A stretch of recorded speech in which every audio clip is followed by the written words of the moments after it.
part of the Press Play Podcast Network. Look up in the sky, it's a bird, it's a plane, This is Jason J. Lewis, the voice of Superman on Justice League Action. This is Mark Wade, writer of Superman Bryan. You're listening to the Krypton Report.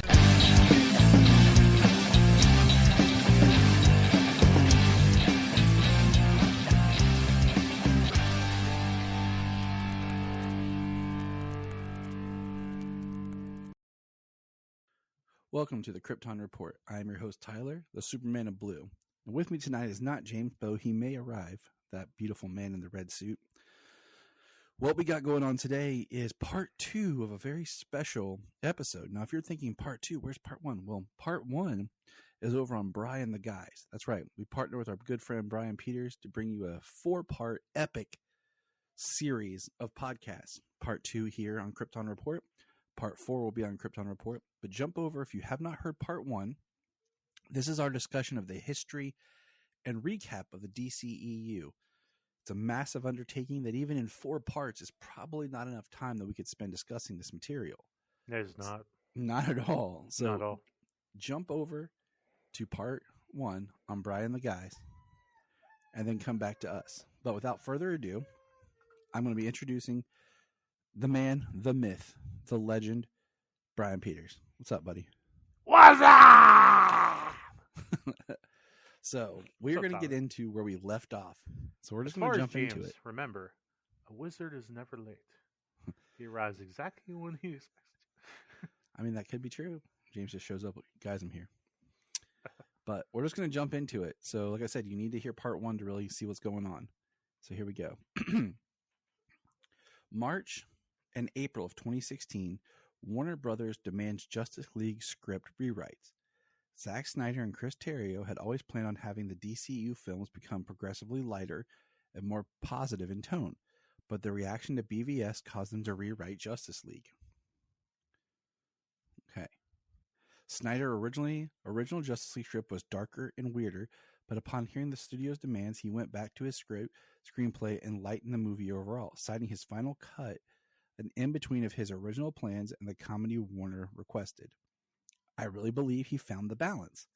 At this time, Amber Heard is cast as Mara in Justice League. What date are you looking at, bud? This is March, April of 2016. 2016. Okay, let me scroll up a little bit. Yeah, to scroll back up. Now, since we are in Justice League casting, let's talk real quick. Thoughts just real quick on when they cast Ezra Miller. That was in 2014, yeah. Like what were your thoughts on him? Right? So right off the bat,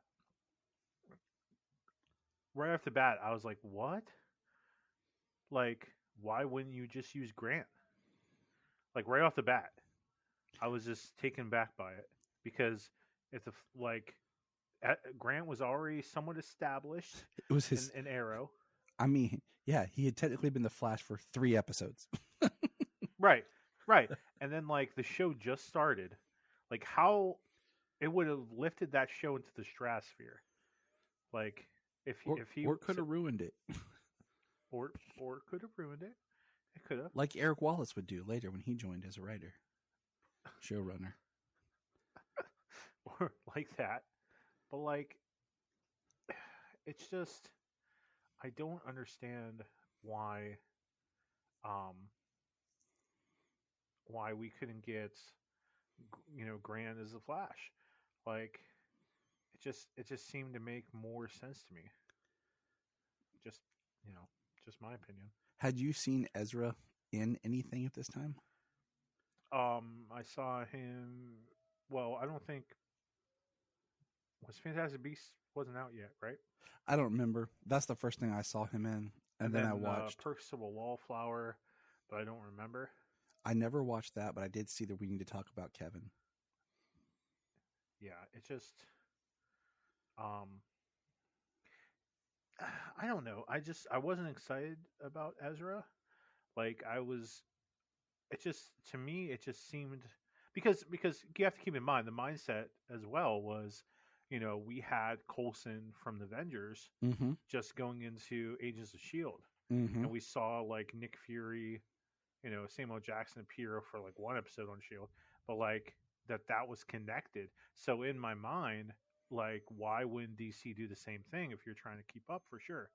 And like, I still, I mean, we'll get into it, in part 4, but like, Grant was amazing as Barry. Yes. So I don't know. It just seems stupid. Okay. It seems like it was Ray, a bad call to cast Ezra. Ray Fisher as Cyborg. I didn't know anything about Ray, and I Nobody don't did. know. I still don't know nothing about Ray. He was Like- more stage actor, and Yeah, so I was like, okay. like it's like okay, like did he do good as Cyborg? Yeah, he did fine. But I still feel like the reason he did fine is because of Zach. Like Zach just wrote him well. You know what I mean? Mm-hmm.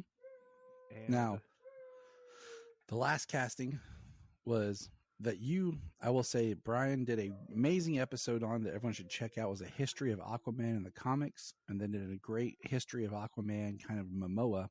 oh, thank So you. we won't spend much time on it. But when Momoa was announced as Aquaman, I was like, all right, cool. I liked the way they were going with giving him the Samoan kind of connection, Jason being of two worlds. Yep. It brought diversity to the cast. It was one of those like, okay, but I could see it. Yes. See, for me, and of course you get in my reviews, but on Brian the Guys, but for me, looking at Momoa, I saw the potential for where it could go. Yeah, I mean, knowing Zach and where he's pulling, Momoa is being pulled to enforce the grit of 90s hook hand Aquaman. I mean, that's what he looks at. And that's why, like, Yeah. I told you, I sent you those memes. I'm like, there is Jason Momoa as Zack Snyder's Aquaman, which I think works. Then there's James Wan's Aquaman, and then there's Warner Brothers Discovery's Aquaman. Yes. And that's kind of what we'll touch on with Justice League and Aquaman too. Because there's definitely differences in there's difference in the tone. There's difference in the characterizations. For sure. Yeah. So like just looking at Zach's directing and everything with Jason, I think was the right way. So I was all on board with him as Aquaman because I've always liked the character, but he always became a joke. And I was like, finally with Momoa, people will shut their mouths and see Aquaman for being awesome. No, and Momoa. Okay, and I need to make it clear. I didn't hate Momoa's Aquaman. I didn't hate it. I felt it could have been better. I felt if they would have went the way that it seemed like Zach probably would have went, it would have been, or the way that Juan even wanted to go, because Juan wanted to build a whole dang universe. Like he wanted to explore the kingdoms, right? But freaking Warner Brothers, man, the biggest enemy of the DCU, biggest enemy of DC. Period. But anyway, so forget Darkseid. So this is where we're going to kind of venture a little bit with our discussion, is because we're going to talk about, of course, first, we're kind of just talking about everything. I like us going in what we've like chronological canon that we put in our head. I like that. I like that canon that we have. So all that will make more sense in a minute here. Yeah, it will make sense. Just follow us. So December 2016, Justice League wraps principal photography. So think about that. Just a few months after the release of BVS, Wonder Woman hasn't even come out yet. Justice League is finished. It does not have any scheduled reshoots or pickups. Okay. All right. This is all important details. I found where you were. The picture of Zach with the green screen? Yes. Okay, gotcha. December 13th. Oh, I got to talk about this. December 13th, 2016. Two things happen. So We I'm get the trying to get to. casting of Go ahead. Patrick Wilson as Ocean Master. Yeah, I was going to skip that because we're on Justice League right now. Oh, because we're not talking about Aquaman yet. My bad. That's what I'm saying. I'm scrubbing through trying to find just stuff that highlights. Justice League. So the next thing for Justice League comes March 12th, 2017, when Zack Snyder's daughter, Autumn Snyder, tragically passes away from suicide. So this is one of those controversial points where absolutely heartbreaking, man. It's heartbreaking as a parent, as a father. And this is where it gets argued that Warner Brothers stole the movie from Zack. And this is really kind of his end, because May 30th, Josh Whedon is hired to direct Batgirl. So he's already at Warner Brothers. And basically, May 22nd, Zack Snyder leaves Justice League due to the family tragedy. May 27th, Josh Whedon takes over as Justice League production. So March 27th. Yeah, I'm sorry, March 27th. No, Yeah. May says May 27th. No, so March 12th It's her death.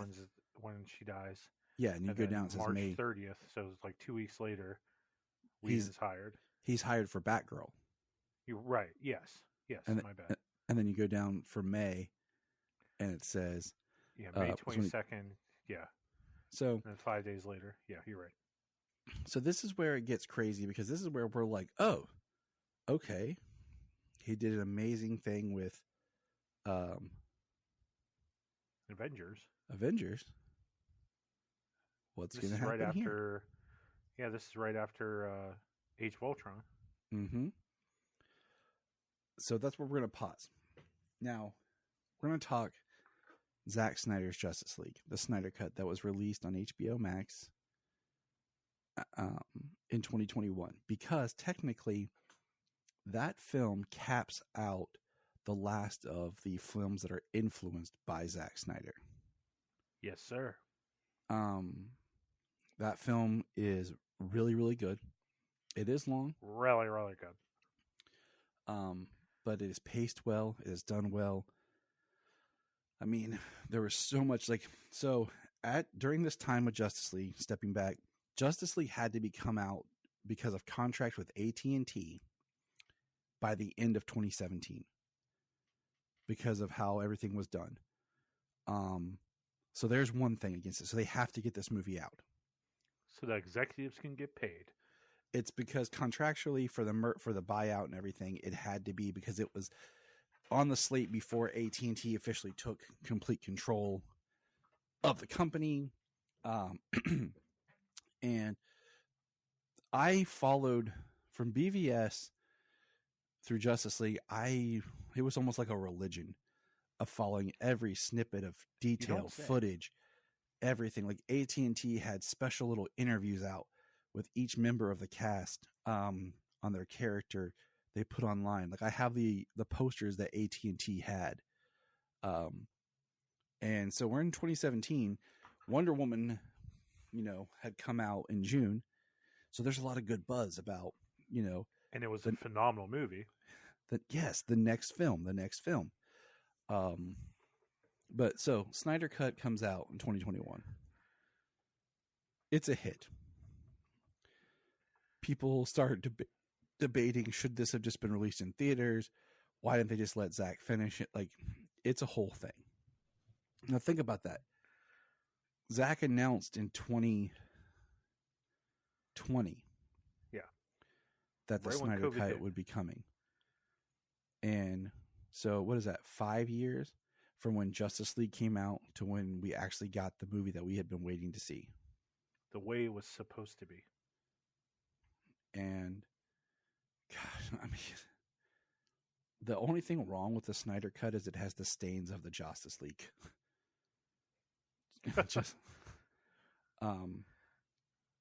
It'll be perplexing for years down the road to study because so much of the film is shot on green screen that there are scenes that exist that in trailers that are altered in both cuts of the film with different backgrounds and everything.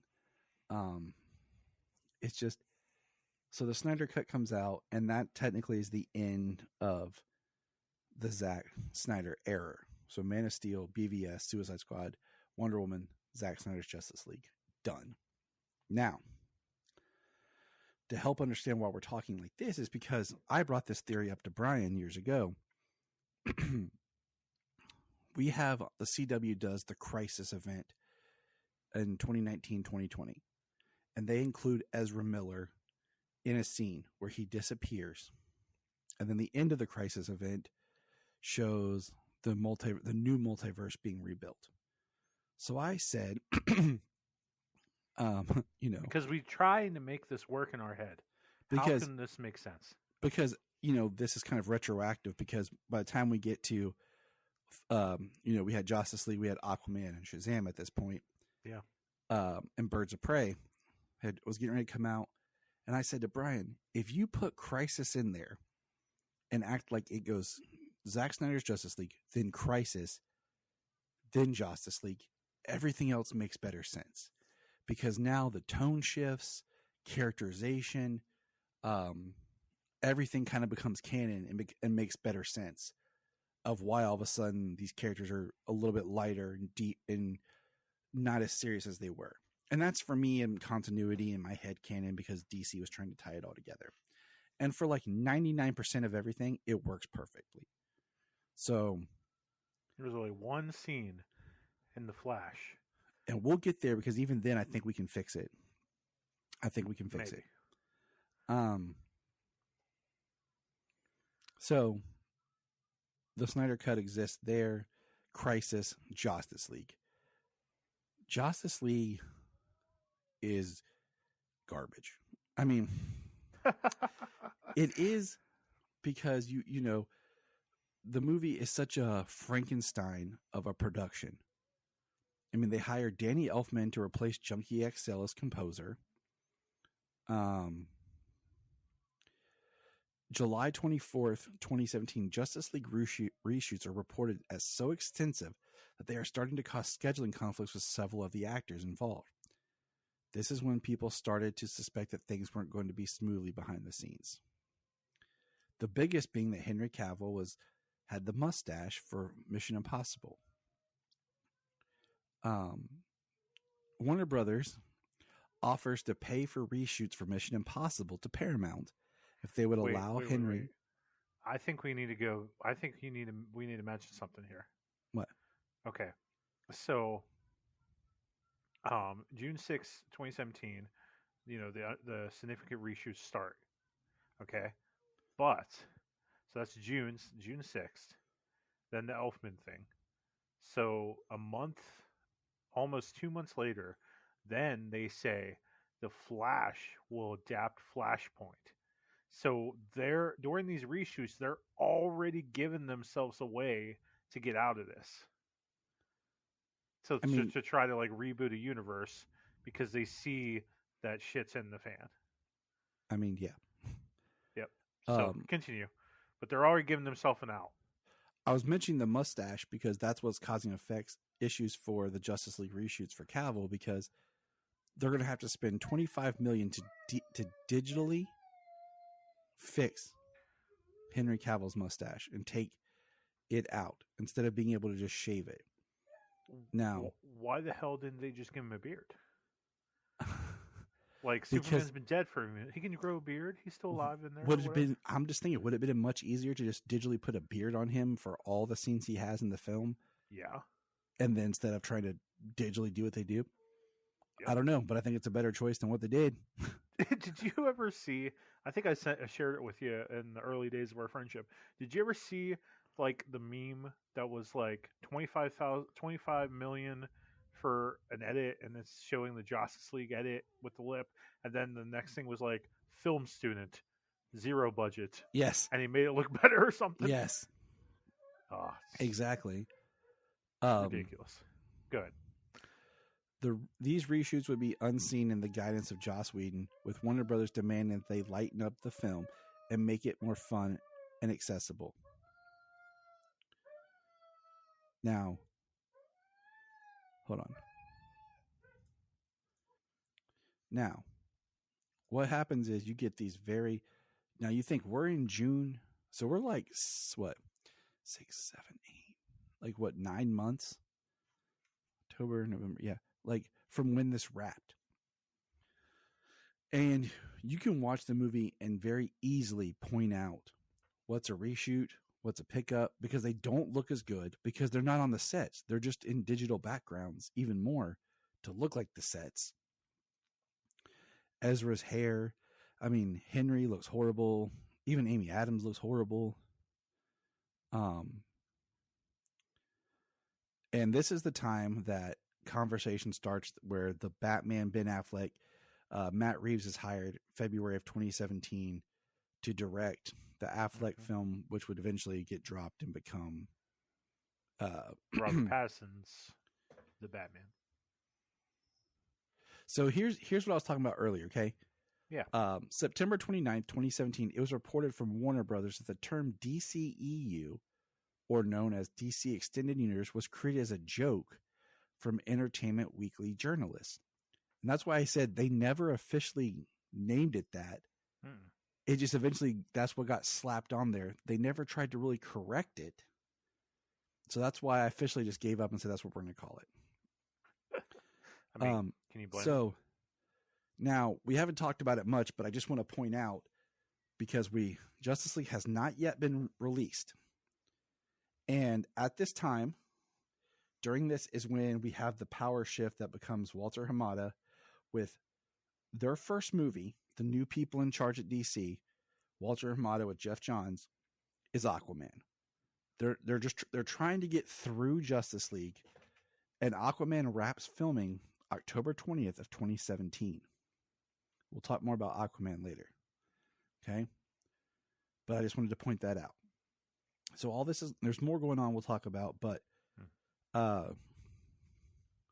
October 31st, 2017, Henry Cavill admits in an interview that the DCEU was not working.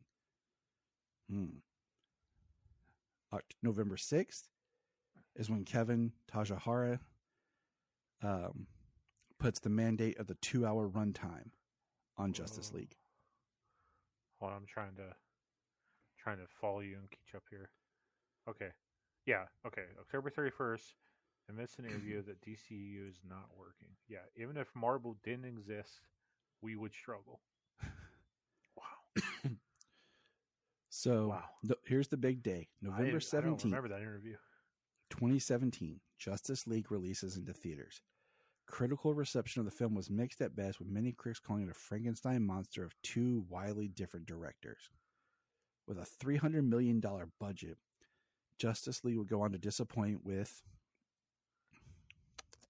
$93.8 million opening weekend at the box office and $278.8 worldwide opening weekend.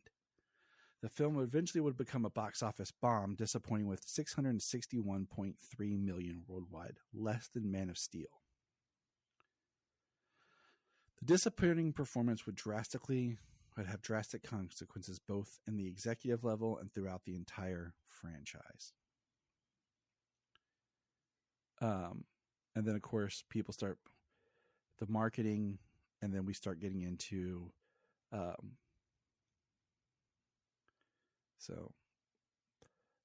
Snyder Cut petition starts November 23rd, 2017. All right. Justice League, Brian. Anything good in that movie? Okay. So we gonna talk about how great Snyder Cut is?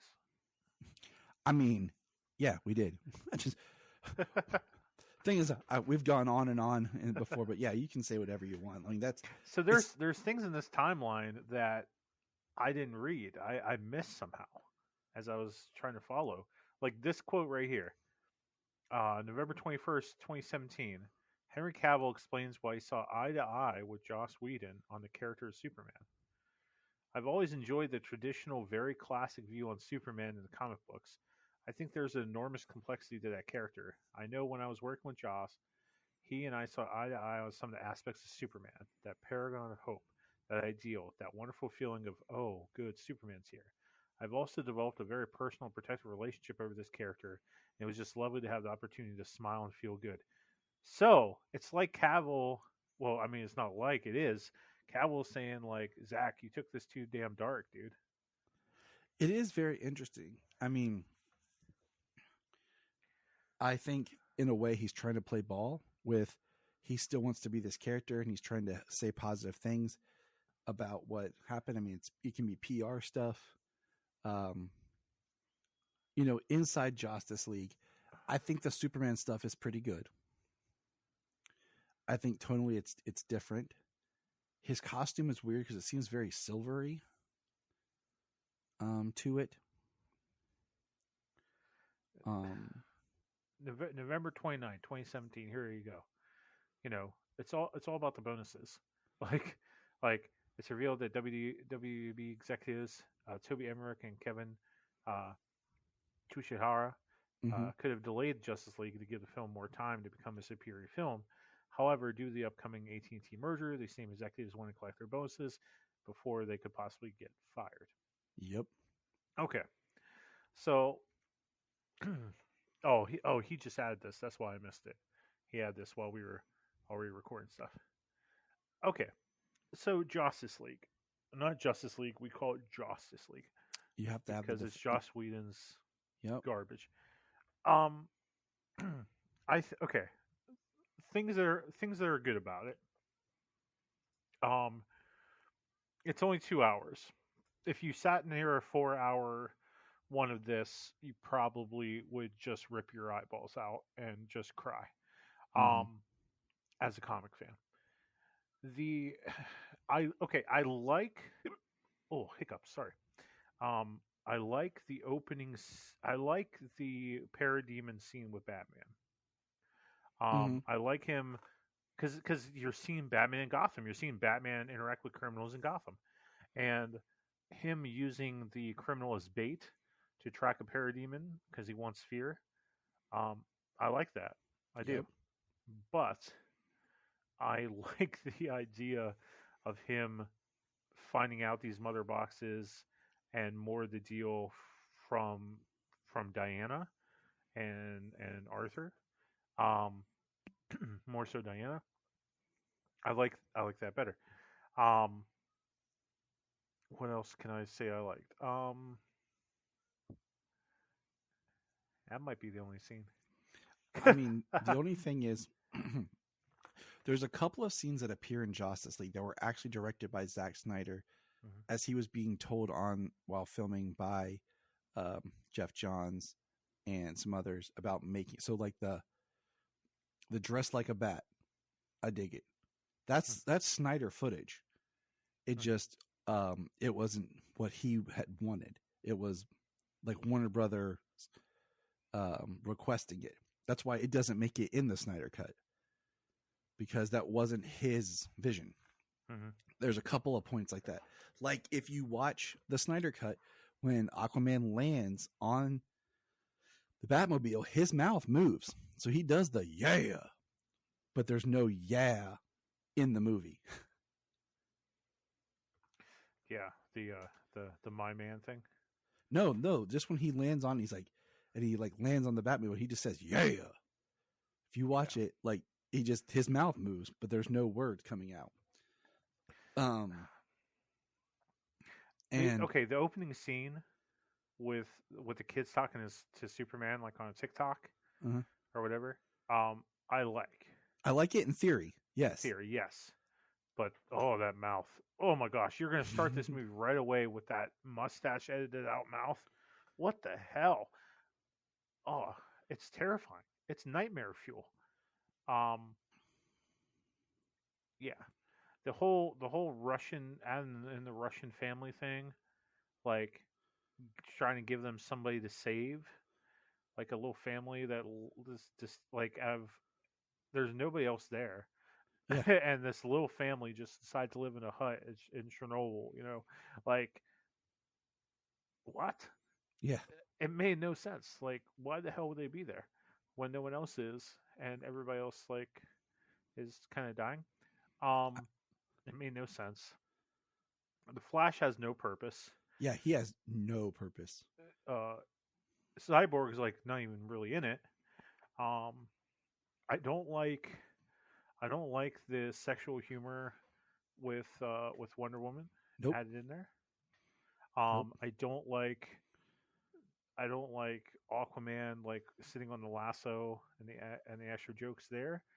I don't like Aquaman stealing stuff in the Batcave. Yeah, that makes no Because sense. it makes no sense. Um, I hate the look of Steppenwolf. Like with the whole. I mean, I don't even know how to put it. Like more of a. I don't know. It's more of a face, if you will, more of like an actual person face. Yeah. Don't like it. I don't know why they ventured so far in both versions from Steppenwolf from the comics. Right. Like I know, like I mean, we know Steppenwolf as having like a nice mustache. They should have took Cavill's mustache and threw it on this. One thing, like the marketing was really good, but one thing was, the Justice League is 7. Yep. Okay. Yes. Thank you And for bringing that up. they marketed Unite it as the only 7. 5. Like they were trying to keep Superman's return a big hidden secret. And I think that hurt because like I got Justice League movie posters here in the room and Superman's not on any of them. But like one poster that was like at Walmart, it wasn't like an official marketing poster. And I think that hurt the film by not really like, hey, we're going to bring it back. And, so I think that was a big mistake of just kind of marketing the Justice League. But because, I mean, you already had toys and stuff that had Superman 2 in the Justice League. So I think that was a big blunder. So the updated poster with adding a Superman front and center, was that fan made? No, that was or it was eventually released. Like they took the pictures with him so they could have it, but okay. But they should have just always had him there. Agreed. Part of the whole Codex thing was supposed to come back and play a bigger part in the story at some point of his resurrection, since he had the Codex in him from Man of Steel. Yeah. But that never really comes up. We could do a whole breakdown just about how like the nightmare scenes with the altered timeline. They don't reference it at all in Justice League. In Justice League, yeah, it completely abandons that feeling that Bruce Wayne had. Yep. There's not even the mention of Dark Side. Not at all. There was like the trailers are so weird because if you go back and watch the trailers start out as the first Justice League trailer is very much a Zack Snyder's Justice League trailer, and then as they go on, they become Justice League trailers. Mm-hmm. So it's a very interesting study of the two movies. And then doesn't like Steppenwolf repeatedly, uncomfortably say "mother"? Yeah, you called to me mother. Yes, he called Mama. And like he makes a comment to Hippolyta of like, "You will love me." Because I remember seeing the first trailer for this at when they released it at Comic-Con. Yeah, I think it was Comic-Con 2016, wasn't it? Like, because they had already been filming. Probably. Yeah, because it would have been like July. Because it was early, so yeah, it was like July of 2016 was the first trailers for Justice League, and it was so awesome. I'll never. Excitement was in the air. Now, one thing we didn't mention, like with BVS, because we were talking about like with Ezra Miller, is his scene in BVS is so weird because it looks like Ezra Miller just walked off the street. Like by the time we see him in Justice League, he's bulked up a little bit, has a haircut and shave, but his little bits of appearance in BVS, he like has long hair and facial hair. It looks so weird. Even when he has his the time travel scene where he shows up trying to tell Bruce, Lois is the key. My friend didn't even know that was supposed to be the Flash. He was like, "Who was that?" I was like, "It's the Flash, dude." He's like, "What?" I'm like, "Yeah." It's nothing like him. So, yep. It's Justice League. If we could go on and on and on, Like there's so much convoluted history, and the only thing out of Justice League, like the Batman scene's pretty cool at the beginning. Mm-hmm. Some of the Superman scenes I like. I don't think they're they fit everything, but tonally. But I do like them. Like I like him and the Flash kind of doing their little running thing where he's like, "You take the ones on the right, I'll take the left." Yeah, I did like that, and I But I like hate the how- race tease at the end. I like the races, except I hate that Superman's flying. He should be running. That's how it's supposed to be. You're not wrong. But they make, like we said, they make the Flash pointless in the movie. He doesn't do anything. They make him a blundering saves buffoon. people. He puts them in the back of a truck. That's it. May I add that at this moment I am wearing a Flash shirt and Tyler's wearing a Superman shirt. Yeah, I want to throw that out there because we love the character of the Flash. I mean, I do. I love the Flash. He was the second. No, wait, he was the third DC tattoo I got out of my 4. Big deal. But so this movie just made him a goof. Like the best scene of Ezra in Justice League is him visiting his dad, which is all Snyder footage. Yes. You know, so, but this movie kind of gets tossed out there. Now, this is November of 2017. Yep. Let's back up because we mentioned that Aquaman had been filming and had completed filming, but let's back up. Hold on. Let me get to him. Backing up. Back it up, back it in. So Aquaman will be the first film released by Warner Brothers under AT&T, technically. Having, where is it? Did I pass it? Hold on. Trying to find it. So, long story short, watch Snyder Cut. Here we go. Found it. And then if you have to watch Justice League, just make sure you put Crisis in your mind. June 3rd, 2015. Warner Brother gives the choice to direct either The Flash or Aquaman to James Wan, and he chooses Aquaman. So, this is June 3rd, 2015. June 3rd, 2015. So, we're getting James Wan. So, I got it. Why all this craziness is going on? Okay, James Wan has signed up. Get a glimmer of hope. He hasn't released The Conjuring 2. Okay. That would be in 2016. That's his next movie before. So hold on. Here we go. December 13th, 2016. Patrick Wilson is cast as Ocean Master in Aquaman. Yeah. And Bryan believes that Patrick Wilson should have been cast as Aquaman. He would have, and I, you know what? Casting Patrick makes a nice juxtaposition of what you think Aquaman would be to what they were trying to go for with their story. Because if you're James Wan, you're getting Momoa automatically. You're technically supposed to be getting, you're getting William Dafoe. Oh, well. And then you're sadly inheriting Amber Heard. Yes. January 31st, 2017, Yahya Abdul-Mateen II is cast as Black Manta. Yeah. All right. So, we talked about the Aquaman had finished filming.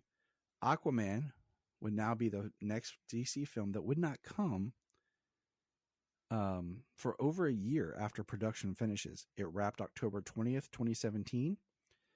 Aquaman is released in December 2018. December 2018. So, Aquaman. Let's talk Aquaman. The movie that nobody knew they wanted, the only DC movie to make $1 billion. I wanted it. I mean, of course we did. This is the movie where I think this is like the high point because this is where they were starting to thin out the DC movies. Like we were trying to get 2 a year or so. Now we just got 1 in 2018. And because sometimes less is more. yes. Because we hadn't seen, So let me look here. Yeah, so Justice League came out November 17, 2017. So a year and a month and 4 days till we get a new DC movie. Mm-hmm. Like we got plenty of time to kind of breathe after the disappointment of Justice League, and we get Aquaman, which is freaking awesome. Only $1 billion movie in the DCEU. Budget was about $2 million. This movie made 1.1, about a little over 1.1 billion. So the movie made about $1 billion. That's a win and a half. Mm-hmm.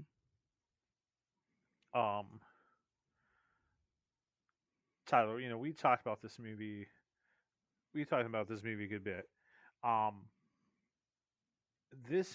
think what makes both of us, what makes this movie so good is because James Wan totally went into this movie opening doors for expanding a world. Mm-hmm. But James Wan definitely looked at this like, if I can only make one Aquaman movie, if there's only gonna be one, I'm gonna put all I can in it that makes sense. Yeah. And this is gonna be Aquaman. And man, he blew it out of the water. Pun intended. James Wan had come off doing Fast and the Furious 7, where he had to overcome a lot with the loss of Paul Walker, and turned in one of the most profitable films of that franchise and most fun. So he comes into Aquaman, and he really gets to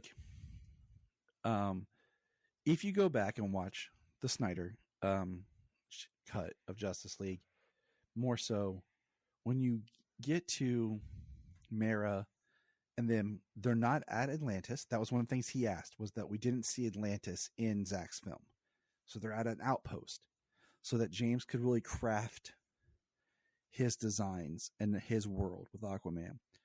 Now, if you listen in Zack's film, it sounds like the Atlanteans are almost making dolphin sounds communicating until Mera makes the bubble.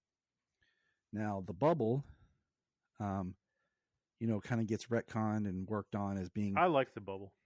I like the bubble too. The bubble works for the idea that highborns can breathe air and regular Atlanteans can't, because you couldn't do a whole movie in the bubble. No, you can't. You can't. So James just having them talk underwater works.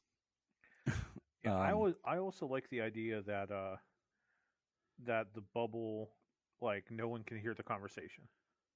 Yeah, it's the protective of how Aquaman, and Mera, then of course Aquaman and Volko later can talk without worrying about other people hearing and interacting with them.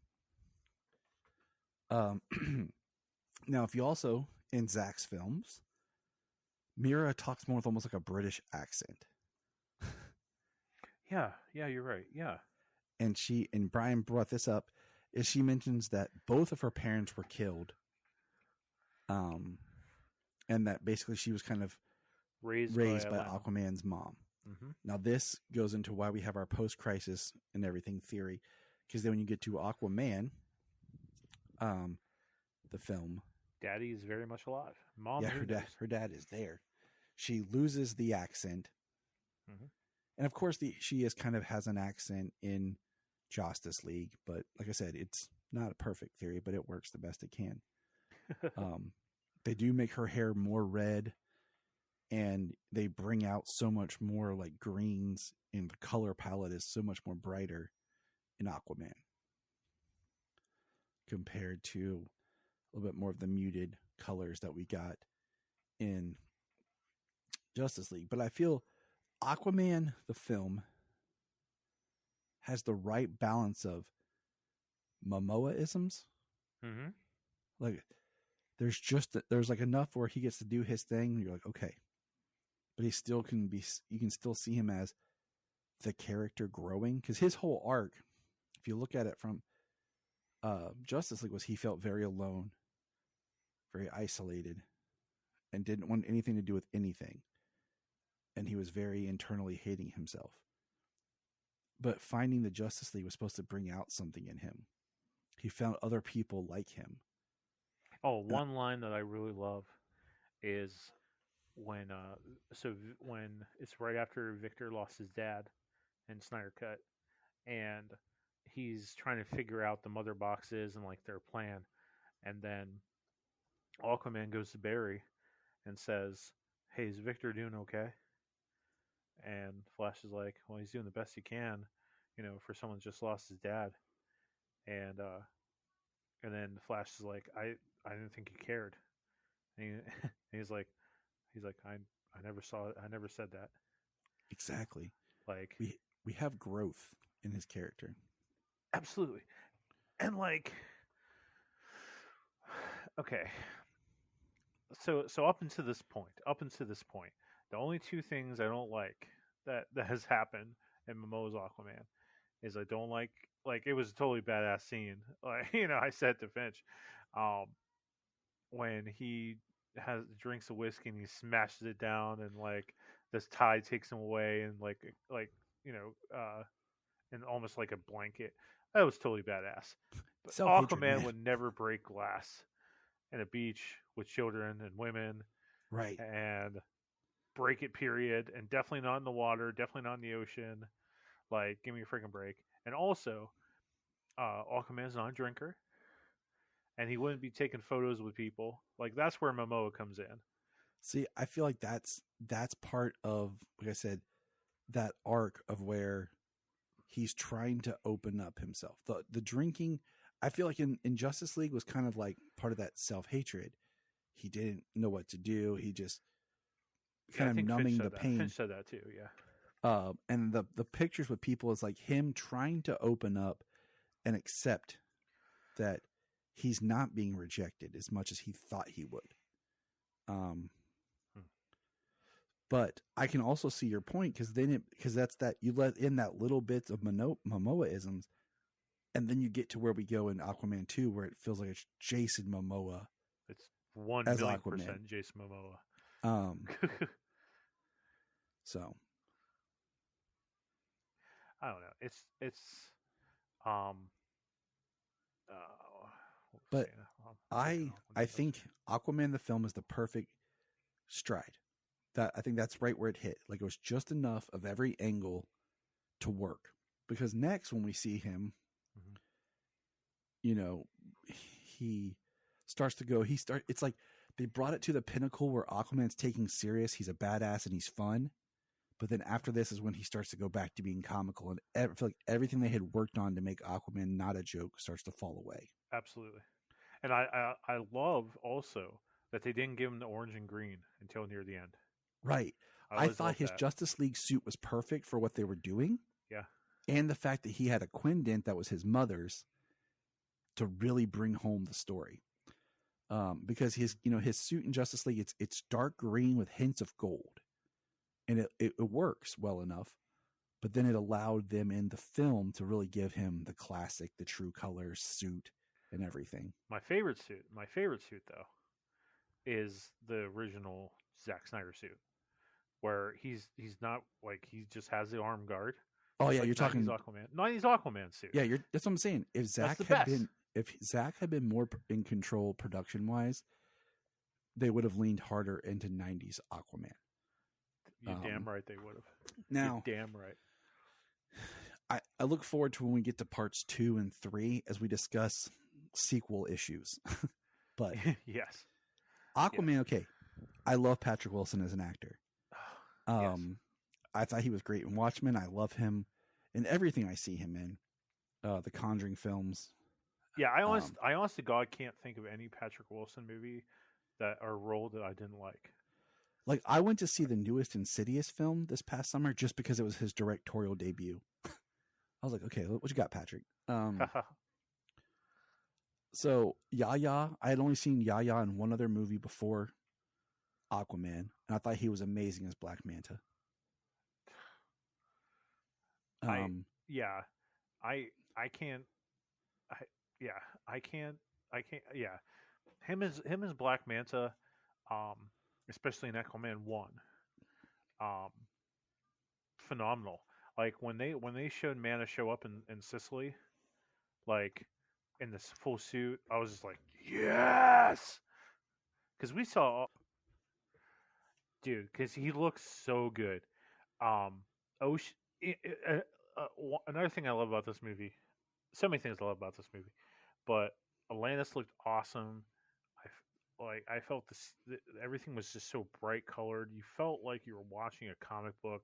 James Wan got it.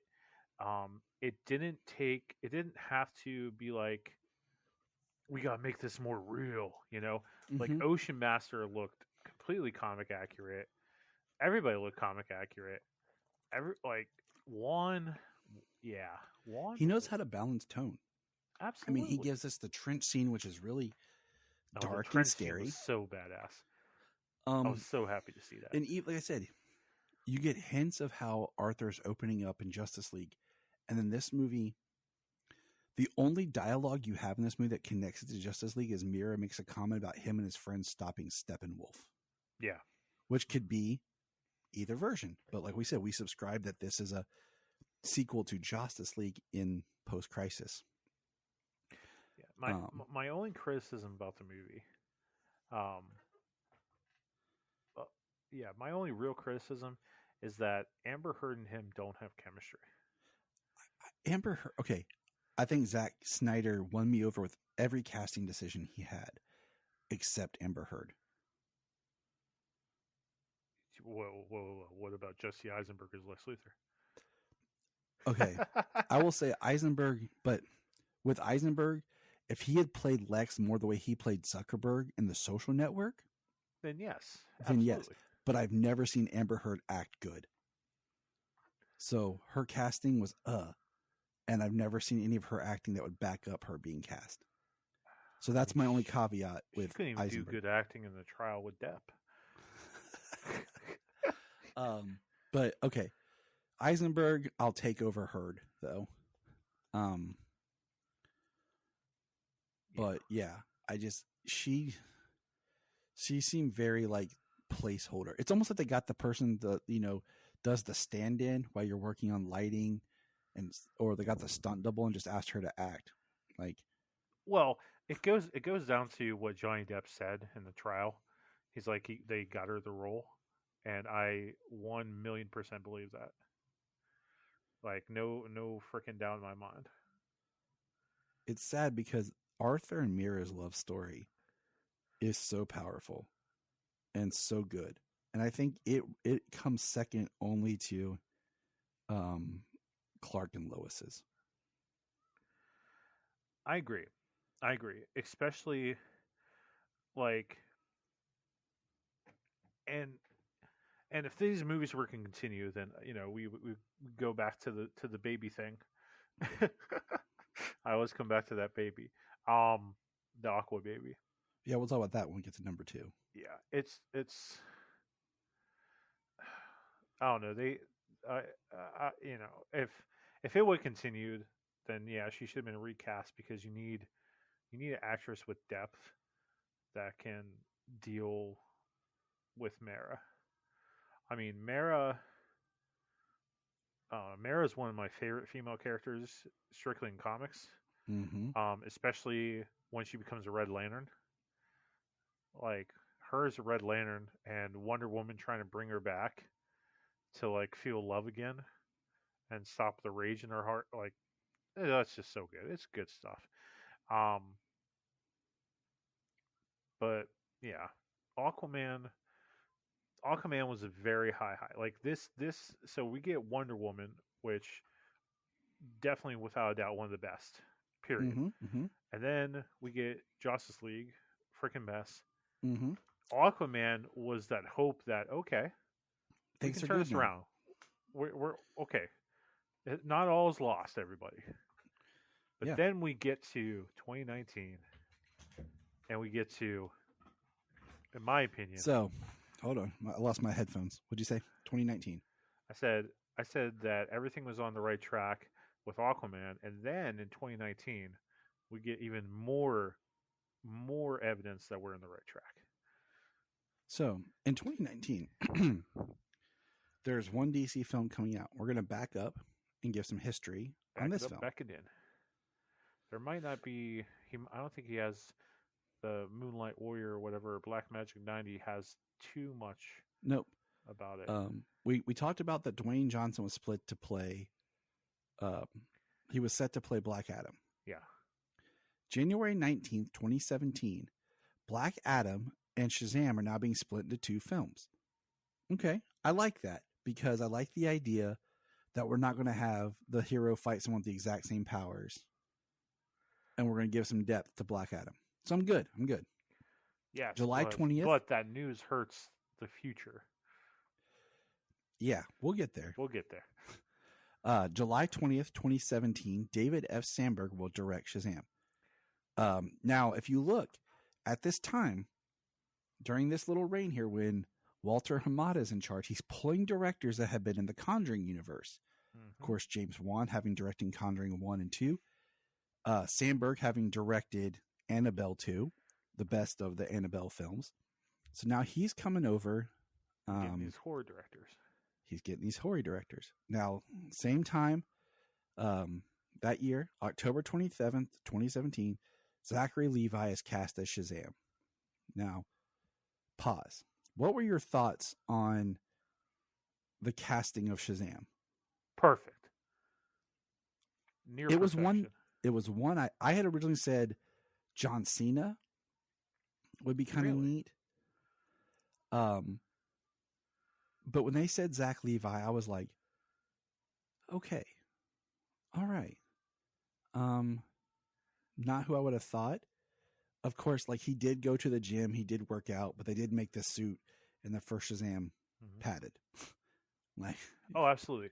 Like when he was cast, when he was cast, it wasn't who I thought would happen as Shazam. mm-hmm. But when I saw, like, when I put it, when it clicked in my head, and I put Chuck in my head and and stuff, I was like, yeah, they said he has the humor, he has the charisma, he can pull off Shazam. Yes, they cast him based on his youthful excitement and energy. Yes. So 2019 comes, Shazam comes out in March, and for the longest time I had joked with you that this movie and Aquaman should have switched because this movie takes place at Christmas. Aquaman was released in December. The water of Aquaman makes me want to like hit the pool and everything. So like that spring feel. Yeah. But Shazam comes out. It's produced by New Line. This is where it gets so weird. Like it's produced by New Line, which is Warner Brothers, but oh, I forgot about that. It's yeah, you're right. And what's interesting is Shazam, very much adjacent to everything else going on, because Freddy wears a T-shirt of all the other superheroes with the symbols of the Batfleck Batman, the Momoa Aquaman. I love that. He has a picture of the newspaper clippings from the Black Zero. The certificate of authenticity of the bullet that hit Superman. Yep. You know what would have been really interesting, though? What? If that bullet was a kryptonite bullet. Because then when you get Suicide Squad and Bloodsport shot Superman with a kryptonite bullet, that would have been cool. It would have been, but then think about when Shazam drops it down. I know. Okay, gosh. Like, that would have sucked even more. Like, that, dang adult-sized hands. I get you. Okay. Oh, gosh. Oh. But anyway, this movie is done for like $100 million. Yep. About $100 million. Yep. And it's great. Like, it's fun. It knows how to be something different. It's tonally, the jokes work in this. I think this is one of the best DC movies. Shazam should be a little bit more out there. So even if we were still under Snyder's toolage, this one is out of any of the films should be more humor, more lighthearted, more fun, more comical. This is one of the greatest examples of movies that should be comedic, Yes. whereas Thor should not be comedic. Wonder Yes. Woman should not be that comedic. Should be that comedic. Yeah, you should have good moments where she's naive, but like, you know what I mean. Um, where where Aquaman doesn't need to be overly comedic. Um, this is the perfect like chef's This is kiss. another balance of now. I highlight all this because we're talking about Aquaman 1. We talked about Wonder Woman 1. We're talking about Shazam 1. How great these movies are. So good. So good. I love Shazam because I love the humor, the heart. Like, my wife always jokes with me. She says, if you were to have directed a superhero movie, as much as you'd want to direct Superman, you would probably fit tonally with Shazam because of my humor, my love of like kids and just playfulness. Your maturity, yeah. Yeah, and I can't go against that. So I love Jaimin Hansu as the wizard. Yeah. I will say his look is better in the sequel than it is in the first movie. Agreed. But I love him being cast as the wizard.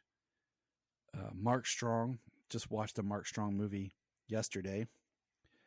He's amazing Every as the movie bad should guy. be a Mark Strong movie. Mark Strong is amazing as an actor.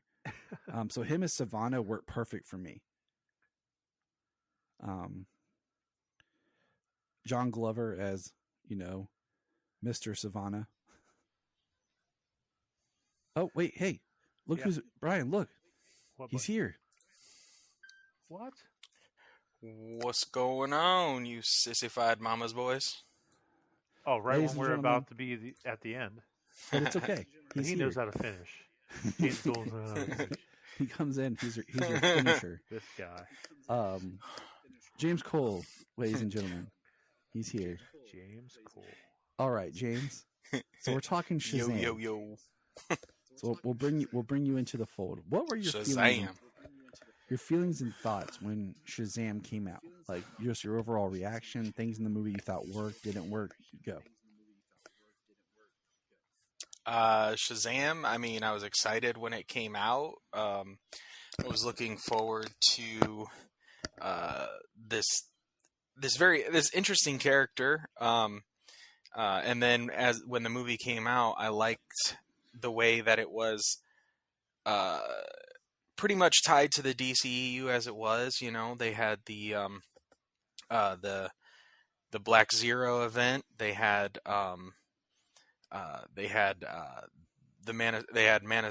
bullet struck by that hit Superman.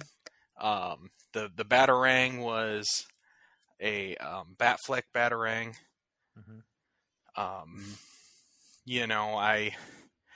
The merchandising angle that was all over the toy store.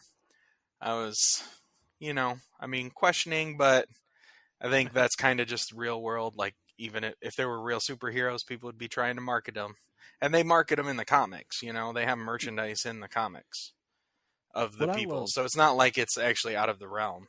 What I love is Freddie Freeman it's us. He's our mouthpiece. He is living the fantasy of like being the sidekick, best friend, and he's reflecting the world like that we feel, like talking about superpowers and all this stuff. Now, I'm gonna ask you boys this because I really feel like Sandberg went into Shazam like, if I have one chance to make a Shazam movie, like they hint in this movie about Black Adam that the Wizards made the wrong choice before with their champion, and that he released the sins, which this is highly to point out for later. Do you think they jumped the gun by having him share the powers at the end of the movie? If they knew they were getting a sequel, would you have held that out to the sequel, or would you have still had him share the powers at the end of the first film? I think it would have been better off if they knew they were getting a sequel to hold it off. What do you think, Bri? Well, that's such a good question. I mean, if it's okay for it's almost a catch-22 because the fact that they did that in the first one almost hurt the sequel, Mm-hmm. Mm-hmm. and and it made the first movie stronger because like he didn't have a family, he couldn't accept family. I can relate to that a lot myself with all my family issues. So like it made them stronger, and it built against Savannah with his messed up family and like wanting all the power for himself. Um, it made the first one stronger, but it hurt the second one because in the second one they're doing their own things. So to try to keep it all together, like to keep his family together, if he would have shared his power in the sequel, you know, then it would have made that a little bit stronger. Um, it's a tough call. It is a tough call, and it is one of those where it was very much. I think not having Black Adam in the film, having that split, they had to do something. No, in the first one, not having Black Adam was the right choice. It was the right choice. Absolutely. So I think that's part of why they went ahead and did the Shazam family. But not having Black Adam in the sequel, that was the wrong choice. We'll get there. We will. That's a story of everything that we do together. We'll get there. But I think the first Shazam is a strong movie, and it's one of the best. Absolutely. It's almost as strong as James Cole. Almost. Now, James, since you just joined us, we have been talking here, and we have talked about the Snyder Cut, Justice League, Crisis, Aquaman, and Shazam. Any high points that you'd like to add for any of those films? I mean, Justice League, there is no high point, so we can just drop that right there. I had one. I said the only good thing is the Batman with the criminal feeding his fear to the parademon. I said that's the only good thing. And only part of that scene is good. I mean, dangling him out for bait, but and him being the gargoyle on the side on the building, looking across, seeing his reflection in the glass. That was all good. Everything else was trash. So you're telling me you didn't like the Flash pushing that family in the truck, and that being so useful. No. You weren't obsessed with the Flash thing, Dostoevsky, or the giant plant shit that changed the whole environment of the planet from flipping Apocalypse. Right. You on board with that? I mean, honestly, no. Honestly, it makes sense, to have the landscape changed in a way that could be better post Snyder Cut because they talk about how they use the radiation to build their. So the radiation has been utilized and dissipated. So it could actually lead to a better environment post what happened there. Well, I mean, Man of Steel and Zack Snyder's Justice League are my top two favorites, and Man of Steel is my favorite DCEU film. So, those are great movies. Those are absolutely fantastic movies. I mean, I could never say enough good things about Man of Steel, honestly. I mean, you talk about hope from the character, from the biggest character in the universe, and it starts with his first appearance, where he rescues guys who have all but been abandoned. And he's the only reason that they're alive. Like, it starts right there. Yeah. So you like Man of Steel, or? Yeah. I guess James does. Absolutely. I love Man of Steel. So I'm surprised you don't like Suicide Squad more, since you were in the film. I mean, you were John Cena's underwear double. Like, Hey, a job's a job. I mean, you got to get paid. but we're talking about your actual opinions, not what you're getting paid on. So I apologize. Right? That's two different things. It's true. I mean, so, like, have you been talking about it, like, in a release order, or just, like, or where are you at? All right, so we know you love Man of Steel. So what are your thoughts on BVS? I'm here. Can you... Yeah. On BVS, James. Quick thoughts. Okay. I mean, I think BVS is a really great movie. It is a little long, and it does have a little bit... The problem with it, in my opinion, is they forced it to be this world-building movie. Yeah. And not really be able to focus on the story or actually build that world. They just wanted to shove it in there. But I think he did a great job of it. Superman, Batman, I mean, Ben Affleck is such a good Batman, and that warehouse scene is still yet to be topped by anything, in my opinion. Yeah. Pretty hardcore. I mean, and not to say that it's like the best thing ever, nothing would ever top it, because there are certainly some fantastic stuff, like Daredevil hallway fight scenes. I think the first season, I don't think I've seen the third season. Or no, I haven't seen the third season, so I haven't seen like the hallway fight scene there. But I know the first one was hard to be topped, and I'm trying to think if I heard the third one was pretty great as well.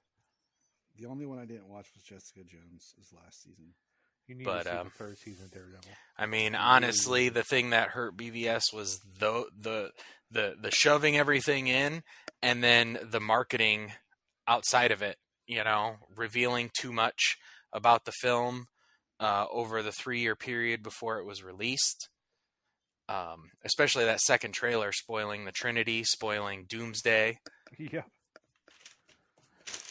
I do think the sacrifice part is a fantastic way to tell this story of, Superman sacrificing himself and kind of like being raised up and praised as that hero.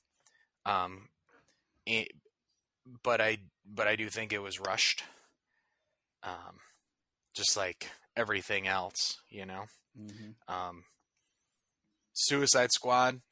I really wish, the first time we talked about it, we didn't have so many technical problems, and the episode could have been released, because we made some great points and about the look of the film, where things were changed and moved around, things you could see. I mean, the way it still sounds, hardly anybody died in it. Mm-hmm. I think there needed to be a balance between the Suicide Squad and Suicide Squad. Yeah. I think we talked about this, like Slipknot dying early, fine. But we need to have another member of the team that they killed themselves and left to blame everything on at the end of Suicide Squad. Just like in the book. Like, they're supposed to be the bad guys. Like, literally, the bad guys. So. Oh yeah, and something is always going to go wrong, and that somebody is always going to be blamed. Maybe not for the entire thing of what happened, like the way it did in that city, and with Enchantress and everything, but like something during that could have been blamed on one of those people. Absolutely. The person who didn't make it. It would have been a nice. It would have been a nice twist if they would just blame it all on Deadshot. It could have worked. I think it would have worked. But Wonder Woman, James. Wonder Woman is one of the top tier films in the DCEU. Damn right. Patty Jenkins did a great job with that first one. The influence and the working with Zach. I love how they got a real photograph from an old, 100-year-old camera. How they actually took the real photograph. The no man's land scene. Yeah. It's amazing how people could even consider that to be taken out of the film. Blew my mind too, buddy. And then the only issue being the third act, kind of just this big CGI slugfest. But otherwise, and that's not even that horrible, honestly. Like, part of the biggest problem for me is the fact that David Thewlis doesn't look like anything like Ares.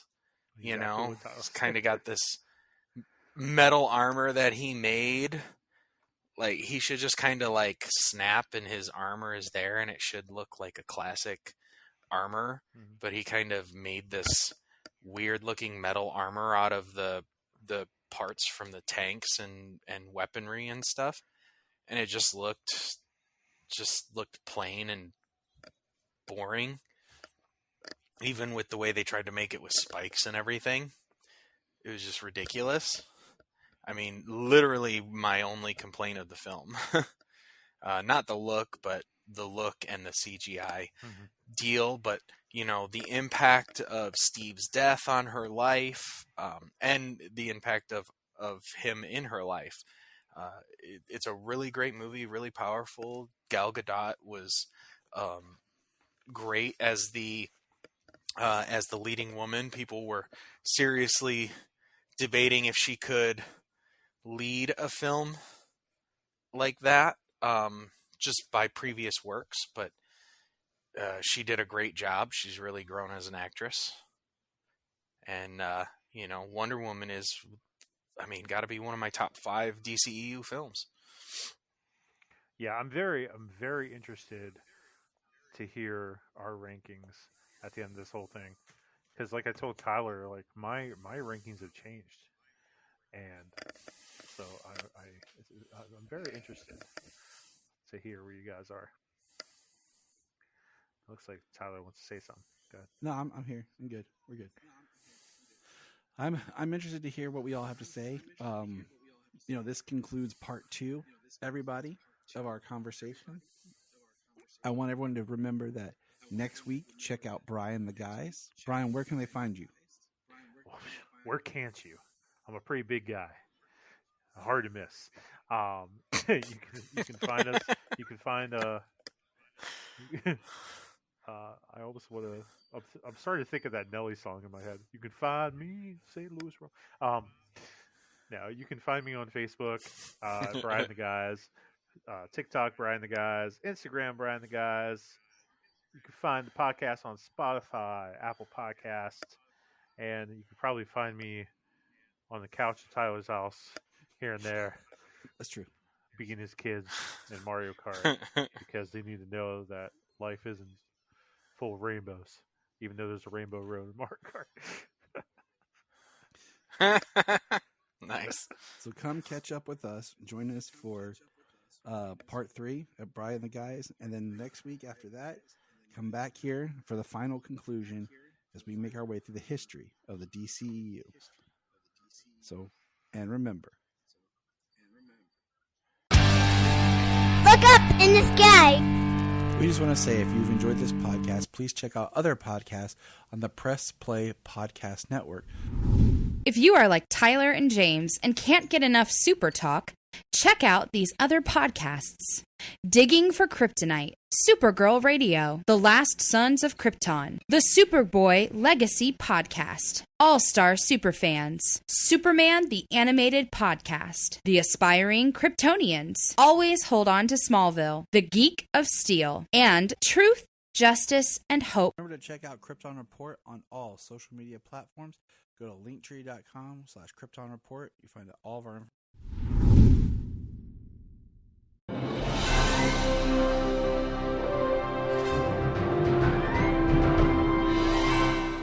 What's up, everybody? Chase Smith here from the Chase Smith Podcast and Cavs on the Break NBA Podcast. And I'm JD, host of the Hyman Podcast, part of the Press Play Podcast Network, and we are super excited to bring you a brand new show starting next Tuesday, the Fanfare Podcast. The Fanfare Podcast is all about your favorite movies and our favorite movies and the best moments in cinema. To help guide our discussion, each episode will feature one classic, and we will grade this movie using a report card-like scale A through F. We're going to be grading categories like acting, directing, cinematography, the score, and even the movie poster itself. And when we're not featuring a movie report card, we'll be sharing our movie rankings, franchise deep dives, actor and director interviews, and everything in between. Movies have been a major part of our lives, and we cannot wait to share our thoughts with you. Our premiere episode will drop Tuesday, June 27th, and JD and I will be reviewing Raiders of the Lost Ark in preparation of the release of Indiana Jones and the Dial of Destiny on June 30th, the fifth installment of the franchise. Join us on the Fanfare Podcast, available on Apple Podcasts or wherever you listen to your podcast. Hello, Brooks here with the Books with Brooks monthly book club podcast. Here's how Books with Brooks works. We read one book a month, and then we talk about it. Classics like Stephen King's The Shining, debut novels like We Are the Brennans by Tracy Lang, and tons of other compelling, life-changing stories, one book and 1 month at a time. So come read along with us, and then listen in. Here at Krypton Report, we believe in the power of podcasting, the power of speaking your voice and speaking something that comes from you. So here's a couple of podcasts you can check out with people sharing their voice. I am Bryan Peters, the creator and host of Gravely Amusing. For the past 30 years, I've studied the history of gods and monsters in pop culture and our world. As a student of theology and history, I've tried to understand evil and its impact on us. As a writer, I've tried to share this knowledge. As a comedian, I've tried to make people laugh as I do it. But as a man-child, I'm still that scared 7-year-old boy. Join me as I share the history of horror and sci-fi, discuss classic and modern pop culture, and share a creepy story or two. This podcast may scare you, it may horrify you, or it may leave you gravely amused. Listen to Gravely Amusing on Apple Podcasts, Spotify, iHeartRadio, and wherever podcasts are found. Follow us on Twitter at Gravely_Amusing or on TikTok at Gravely Amusing.